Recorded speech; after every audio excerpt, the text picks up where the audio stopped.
everybody, and Hey. welcome to the Midway Moments podcast. I'm Grayson Vandergriff, the mayor of Midway, and joining me, as always, is Corey Cooley, and we'll get to a special guest we have in a little bit. But Corey, how are you, man? I am fantastic. We didn't do one in June. We did not do one in June. We could not connect. We couldn't connect. It was a misconnection. There was. It's busy June, busy summer. Did you play some golf? You had I a big play. trip?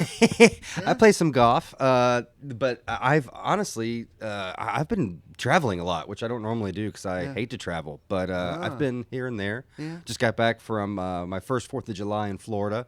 Saw some fireworks on the beach. Never done that before. Oh, cool. Cool. So that was interesting. But yeah, just Corey, living the dream. Let's talk more about your hatred of travel. We don't have time. We'll get into that. We'll break down Corey's psychosis. I need a couch for that. And another one. But look, hey, we did skip the month of June, so there's plenty to talk about today. Plenty. And we have a guest. Jeremy Devine is here with us. He's the Midway Parks Board Parks Manager. Yeah. And we're talking more to him here in just a little bit. But let's start by the segment we always do. What's going on in Midway? Lots of stuff is going on in Midway. Right? Lots of stuff.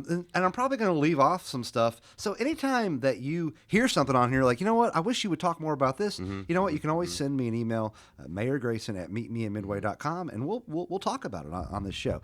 But this is the Midway Moments podcast, all things Midway. You know what we got going on right now? It's farmers market season. Yes. And we have a new location that I think people are still getting used to. new But I location. think it's going to end up being a great location. Upgrade? Well, you know, we really are thankful for Friedman's when they allowed that to be there. It's not that they don't allow it, but they did some renovations to their parking lot. They just made the ingress and egress a little bit harder. So I see. they moved it over to Church Street, which is right next to the old fire department, just down from there. Yeah. And in between that and the Christian church. And there's some people in Midway are like, Church Street, what's that?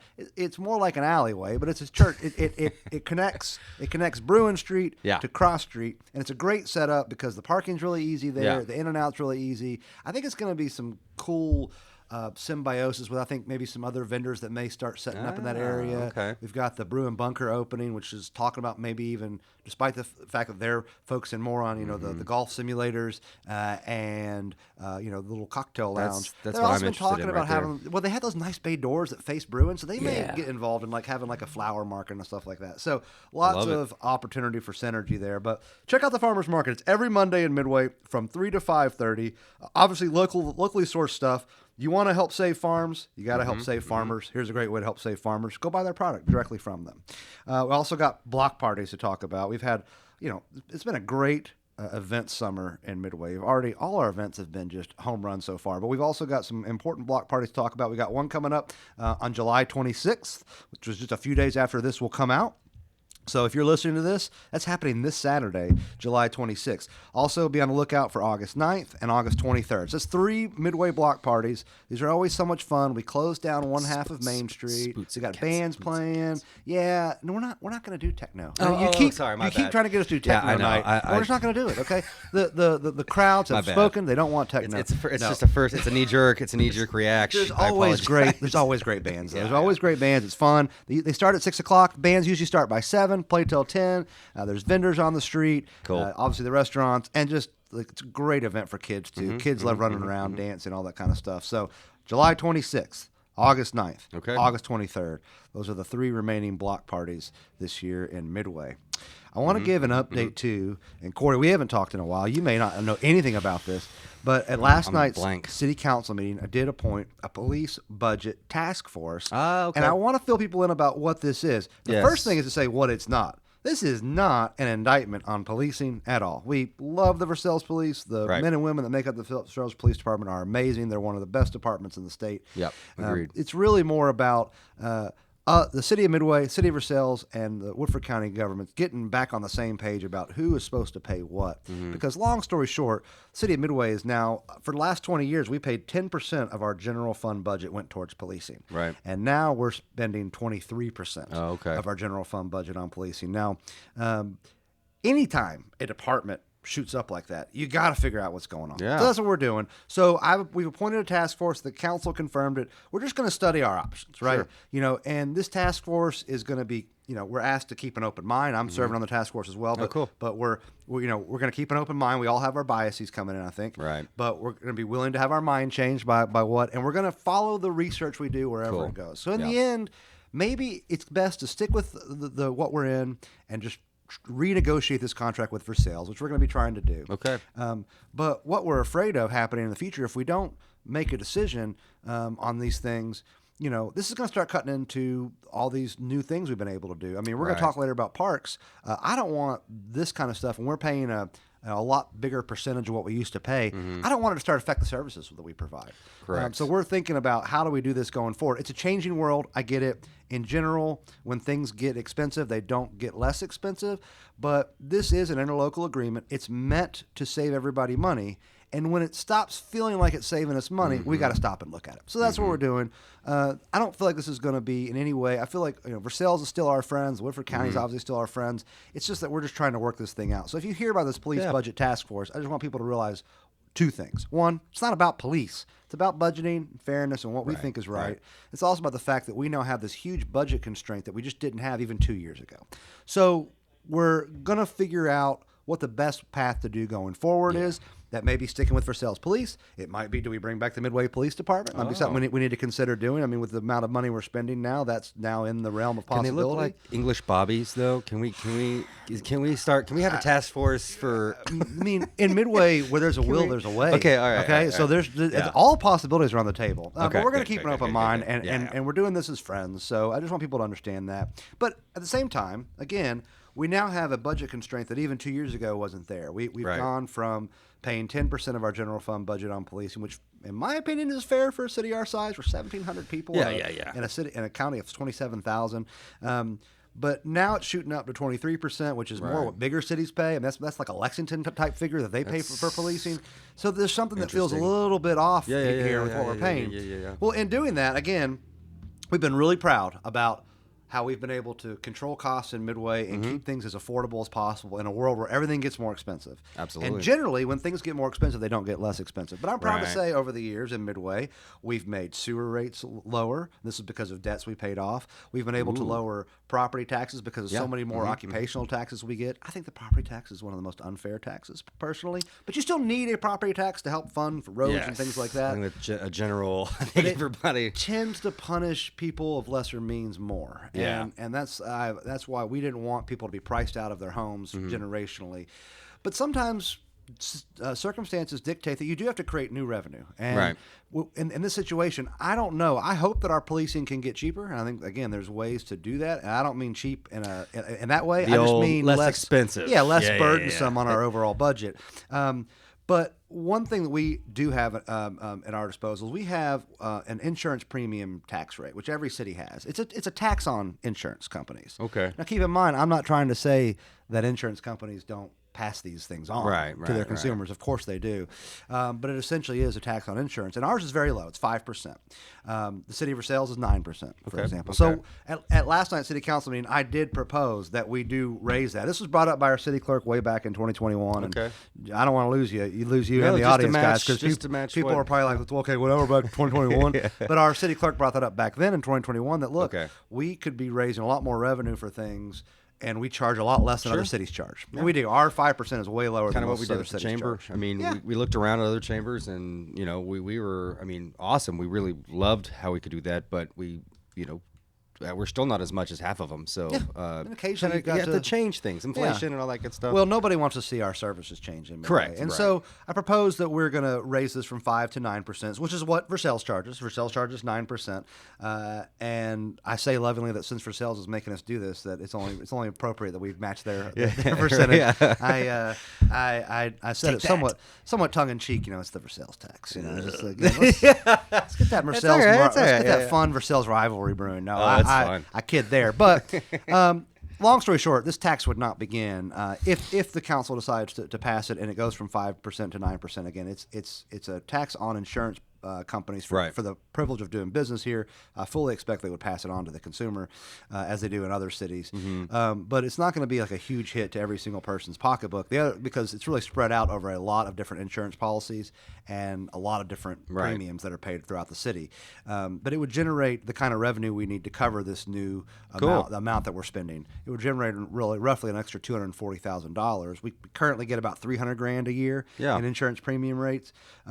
We'd get about $540,000, which would help offset the fact that we are now paying out of a $2 million general fund budget. We're paying an extra $250,000 a year on police just in the last 2 years. That's a big chunk of money for a $2 million budget. So that would help cover that. It would not begin until July 1st of 2026. So it wouldn't even start for you. Got some time. Yeah, I got some time to prepare for it and know that that's coming down the hill. So just be on the lookout. It hasn't been passed yet. We're discussing it, but we'd rather be able to do that than have to start to cut some of these services, including some of the ones that we've got coming up. Sounds like you're getting ahead of it today. Yeah, we're just trying to get ahead of it. That's exactly right. So we'll figure this stuff out, but we like to be ahead of things and plan, and you know how that goes. So I know I'm just lighting the room up with excitement right now talking about insurance premium tax rates, but also do have a really exciting announcement. Congratulations to Heirloom Restaurant. They just recently celebrated 19 years in Midway. And I had a restaurant for 8 years, which was about 8 years too long. Yeah. And I got to tell you, that is the hardest business. Oh, it's insane. To do it for 19 years anywhere, I think is remarkable. But what an anchor they've become in Midway, like Holly Hill. I mean, they're here, you know. And so great, just Mark Wombles and team. Yeah. They're known as a world-class restaurant. They really did. I said this yesterday on social media. They had an immense impact on establishing Midway as a really world-class dining destination.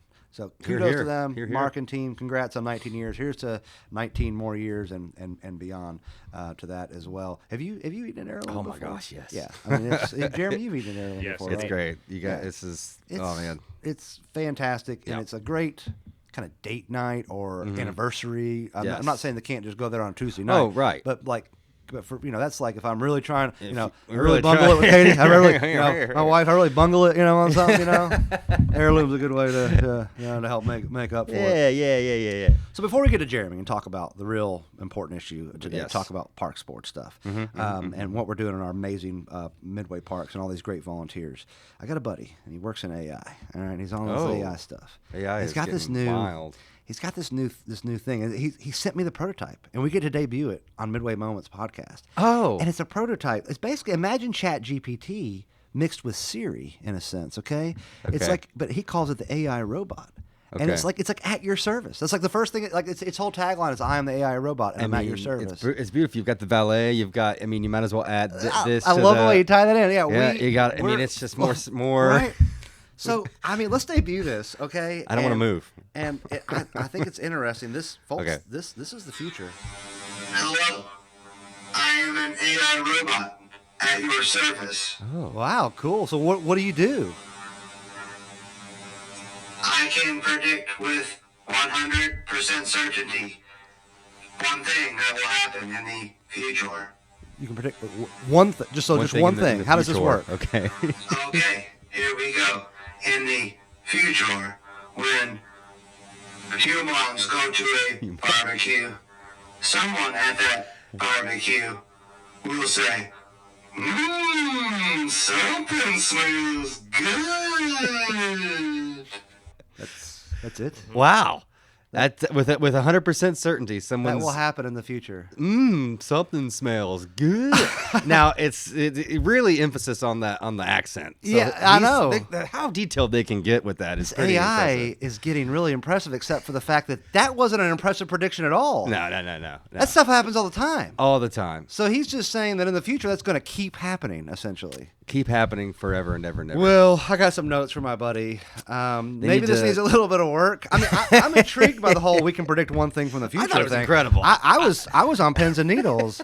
The fact that it answered you just beautifully like that was and then insane. I think he turned into Gomer Pyle. I would say may tone down the. I don't know. I'm not sure why they made the robot voice so robotic. Very robotic. I was expecting Siri, or like even sultry. That's what I want. Well, anyway, you know what? That's my AI robot. That's not what we're here to do today. You're right. What we're here to do. Let's get back on track. To introduce Jeremy Devine.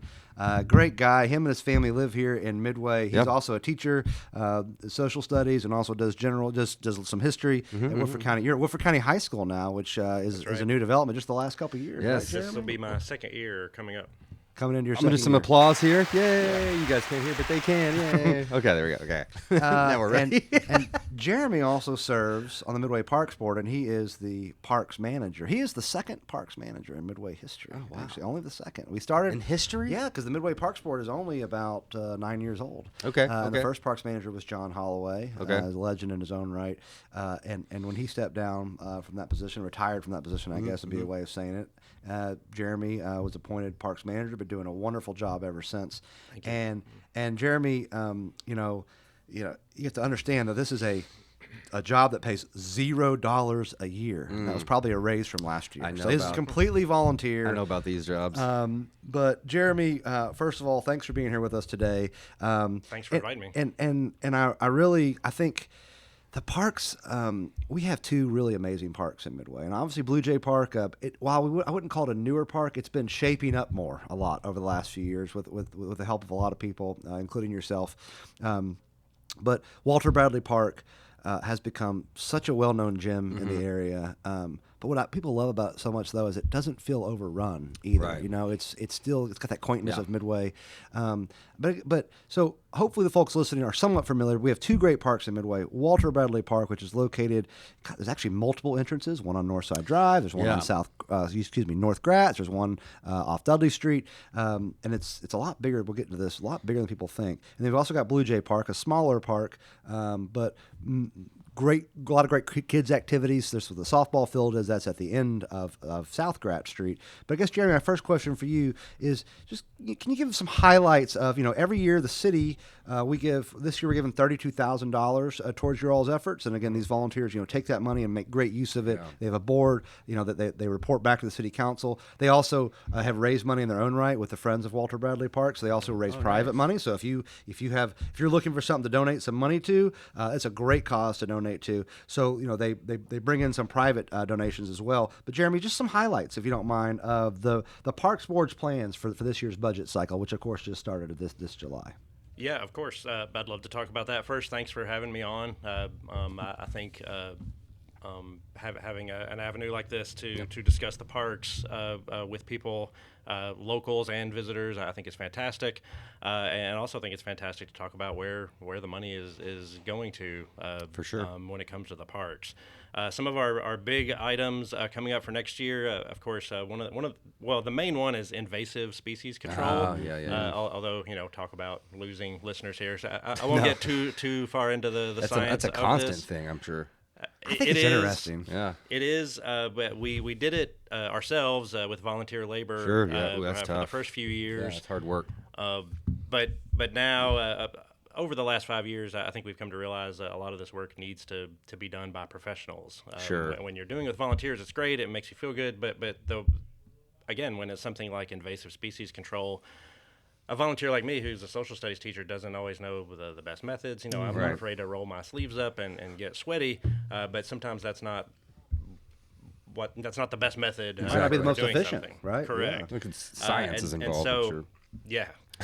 so again, that's one of our biggest expenditures now for sure, is we contract that out to professionals who work to control the invasives. And it's one of those things where sometimes if you do everything right, it appears as though you've done nothing at all. Mm-hmm. And sometimes invasive species control seems that way, right? Yep. Like if it gets out of control, people notice. But if it's kept under control, people assume it's not a problem. Yeah, it's not a problem. So again, that's a big expenditure, but it's one that'll probably keep growing as the park grows. It's true. It's like water and sewer. You don't notice it till something's wrong. Right. And to give people a picture, I mean, there was a section of Walter Bradley Park, which is now what would be called the Creek Trail, that was completely overgrown with honeysuckle as late as 2015. Honeysuckle is a beast. Yeah. So it's like, that's what, I mean, this stuff, if you don't keep on it, it takes over very quickly. That's why they're called invasive, right? Yeah. Sorry, Jeremy. I didn't mean, but I think that's a really good point, a really important point. For sure. So the invasive species control's got to be done. winter creeper is probably the biggest issue, and again, it's not the easiest thing. It doesn't stand out like honeysuckle or something might, and so it's sometimes difficult to find. But when it becomes a problem, it becomes a big problem. And the whole idea of contracting that out is to keep it from becoming a larger problem. So sometimes that can seem a little camouflage. It's not always obvious that that's being done, but it's obvious when it's not being done. Sure. Another one of those. Another one is trail maintenance with the heavy rains and stuff that we've been having lately this year and in previous years. Right. A lot of the trails, especially in the paddock area, tend to wash out. That's it's basically a big hill, a big floodplain.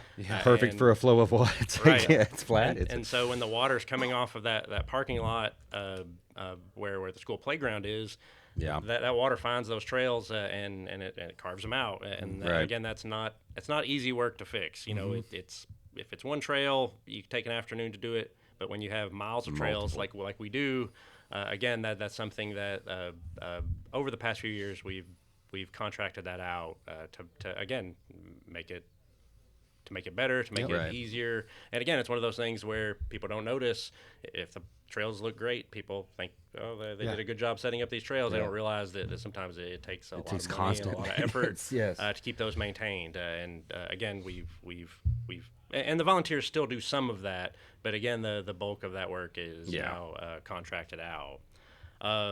Grayson mentioned Blue Jay Park. Again, that's a new name, but not necessarily a new park. Right. But there's lots of improvements that we have in mind coming up for that. Lots of people are wanting a shaded area, a pavilion to go in there. We're discussing that. The fence went up and was painted. That's great. The new playground equipment. Some more new stuff is coming. And we've seen the fruits of that with more people coming to the park. The 5th of July celebration I know was successful, and the one the previous year, the softball games and stuff have been great. And I think more people are just realizing what we have to offer here, residents and visitors. And to your point, we had a great event on July 5th. There's going to be another softball game coming up in September, and I just think drawing that stuff, great cities have great parks, and that's an old saying. I'm not the first one to come up with that, but it's so true. What's cool about shifting back to Walter Bradley Park, there's a lot more to that park than people realize. Now, Blue Jay Park's amazing, but it's sort of what you see is what you get there. You can kind of see it all almost in one view. But Walter Bradley Park has I don't know if you know this, Corey, it's got like 27 acres in all. Yeah, it's big. That's crazy. And it stretches really from kind of Winter Street all the way up to behind the university. I mean, it's got trails, and it's got open area and quarry area. It's got all kinds of stuff. But Jeremy, asking you, what would you, in your opinion, what do you think would surprise people the most about Walter Bradley Park, or what are some of the things that people just may not know about it? Well, I think a lot of people who come to the park, they either tend to be paddock people, use the dog park, or they're woods people and like the stream. So I would definitely encourage people to check out both sides of the park. Well, but I think what may be surprising to people is the history around it that surrounds the area. There, of course, used to be many distilleries that use the water in Lee's Branch. Sure, yeah. And as you're walking down the creek trail that Grayson mentioned earlier, you can still see remnants of the distilleries and how they used to dam up the water there to use for bourbon making. And there's lots of cool stories there too. You may not know that in 1904 there was a big distillery warehouse or rickhouse, I guess, fire. Yeah. And Lee's Branch was on fire for like a mile. People were, as the story goes, people were dipping their cups into the stream. Oh, yeah, that's right. And that's where the Tin Cup Alley burnt themselves. moniker comes from. Yeah, they would burn themselves because it was hot and getting the free whiskey or bourbon and water. You just said that story, didn't you? Yeah, up at Bluegrass Distillers. That's right. That's at Bluegrass Distillers. That's right. I was telling that story at Bluegrass Distillers. That's awesome. And again, when it's one thing to get some exercise and walk around, but when there are stories behind these areas, and you see the old rock, there's an old rock fence that has like a railroad rail running through it. You can see it coming out of there, and who knows how old that fence is. I'm sure that was a part of the original distillery sort of marking their territories as well. But you can tell yourself stories as you're walking through there, and again, it's not just some woods nearby. It has a history to it, and I think that makes for a much more interesting experience when you're there. And a lot of people don't know about that. Such a great point. Yeah. That's such a great point. It's not, it's one thing to lower your blood pressure and get out, and that's You're also right, which a is great. big advantage, I think. And there's so many studies that also interesting show that just spending time in nature, Grounding yourself, taking your shoes off, putting your feet in the grass, like it does wonders. There's physiological benefits to it. Yeah. Obviously, besides the obvious, and they say it tends to help people sleep better, tends to lower blood pressure, but on top of that, it's just so cool. Anybody and there's a lot of people around here who love Midway because of the history too. And to Jeremy's point, there's a lot of history in that. There's a lot of cool things in that park that you can discover. And I've been through it many times and still discovered even some of the things that you're talking about, Jeremy. And it's just absolutely blows my mind. When I sometimes being a big Civil War dork, I just always think about the fact that there were probably some Confederate and Union soldiers through here at certain times in the 1860s watering horses down there. I would not be surprised if that was happening there, because there were some skirmishes here. There was some Union, some telegraph wires got cut by some Confederate they were almost not spies, but they were they pretended to be Union, and they sent incorrect information to the Union lines, and then they cut the lines, and there was retaliation. There's four Confederate soldiers buried out at the Midway Cemetery. They were executed as retaliation for this. So there was Sue Mundy was in this area, John Morgan, and so I just always think about that too. Like I look at Lee's Branch and I just imagine 1860s cavalry riders watering their horses. So cool. I mean, I can't say for sure that happened, but there's some indication that maybe that kind of stuff did. So there's a lot of ways though that one thing is, again, you all are a volunteer board, right? There's I think 7 members of the parks board, including yourself. There's a chair, you're the park manager, and other members of the board, and they sort of guide and steer the decisions you all make and help use this money as you all do very wisely.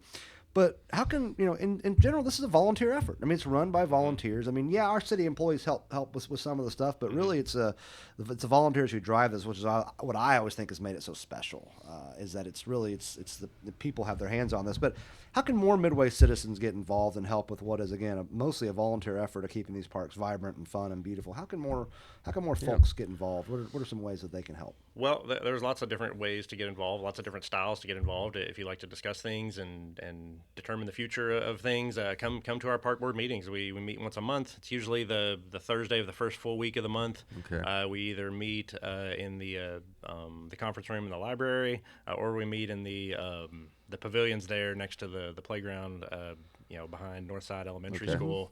Those are open meetings, obviously, and lots of times people do come and just to listen in what we're doing, or they offer up something. I think we list those on our website. If not, I'll make sure we do. We should if we're not, but I'm pretty sure we list those on the website. So if you go to meetmeatmidway.com, you can also get more information on the events calendar of when those are. And there's also Friends of Walter Bradley Park. Yeah, right? There's a website as well, walterbradleypark.org, which details the meetings, and also when we have volunteer days, which is big if you're looking for to scratch that itch where you'd really like to give back to the town, but you have very limited time. We do have volunteer days where sometimes we have 30, 40 people show up, and it really makes a big difference. Well, sure. Yeah. But if you're not into that, maybe you have a plot where you think a plot of ground in there you think would look really nice with some sort of native plant, and you would like to take care of that and make it your own, then come and pitch that idea to us. And, that's cool. Again, most likely we're going to say, hey, let's see how it goes. Give it a go, and let's see how it turns out. If you want your kids involved, there's always sticks and stuff to pick up and things like that. Love it. But again, come to our meetings, check out the website. If you want to email someone directly, walterbradleypark@gmail.com. That someone always answers that right away. So if you want to customize your own way to volunteer, then pitch that idea to us. Obviously, don't just start doing it on your own. What are you doing? That can be problematic, and we don't want to work against each other. Yep, that's right. But again, come to the meetings and pitch it to us. Most likely, we're going to say, let's give it a go. Yeah. So come to the meetings, visit the website, come to the volunteer days. There's all kinds of ways to get involved, and all of them they don't all involve getting dirt under your fingernails. No, that's a great point, and they are up on the city website, so you can also see those park board meetings. It says it's walterbradleypark@gmail.com. Yes, we'll put that in the show notes. That's the email. Yeah, perfect. And walterbradleypark.org. Correct. Yep. So you can visit those sites as well, or email. And then I'm looking here. So this, by the time this airs, the next Parks Board meeting, if you're interested, will be the 14th of August, Thursday, August 14th. Actually, we can pop this out tomorrow if you'd like. Yeah. So if we get that early, we have a meeting on Thursday. This Thursday. Okay. That's the 10th. Yeah. Okay. So it'd be, if you're listening to this, it'd be tomorrow. Yeah. Look at Corey's. This is like movie magic. This is how the sausage is made, folks. Yes, no one wants to see that. Jeremy, thanks so much for joining us, bub. and thank you so much just for the efforts you put in, and to the whole Parks Board. You know, there's this group of people, and some folks aren't on the Parks Board, but they serve on the board for the Friends of Walter Bradley Park, which is an actual nonprofit. So there's a lot of people behind the scenes who are responsible for our parks being so beautiful. It is not normal, and there's going to be. I know Bob Vlau, the Woodford Sun. Be on the lookout for this. He's working on what I think is going to be a great story. He's talking about our parks. Oh, cool! And he's taking his time with it. This is going to be a feature in the Woodford Sun soon. And he told me that the reason why he wants to do a story, he said, I think it's unusual for a city your size to have this level of parks. Yeah. And I thought it was a big compliment. I mean, actually, my hair just standing up thinking about it. And it's because of volunteers like Jeremy, and because of the volunteers on the Parks Board. If not for them, there wouldn't be a story for Bob to write about. Yeah, we care. Yeah. And you hear just, I'm also a real estate agent, and just hearing people come here and drive through here and talk about it, they're just blown away from a lot of aspects. And parks is definitely one of them. They're just a huge part of our quality of life. Well, we love it. Again, thanks again for having me on. As a public school teacher, I like to say I don't need external validation to do what I do, but it's sure nice when it comes along. Yeah. So again, I appreciate awesome, it, again, it's been really fun. Well, thanks for being a teacher too. Yeah, bud.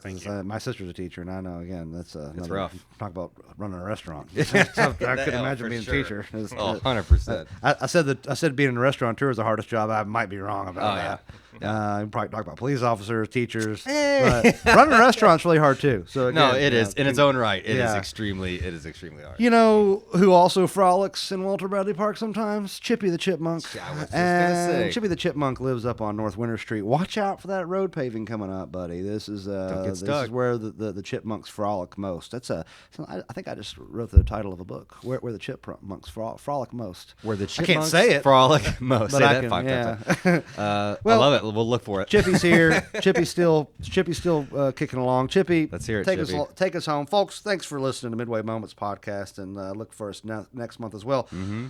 All right, Chippy, your turn, bud.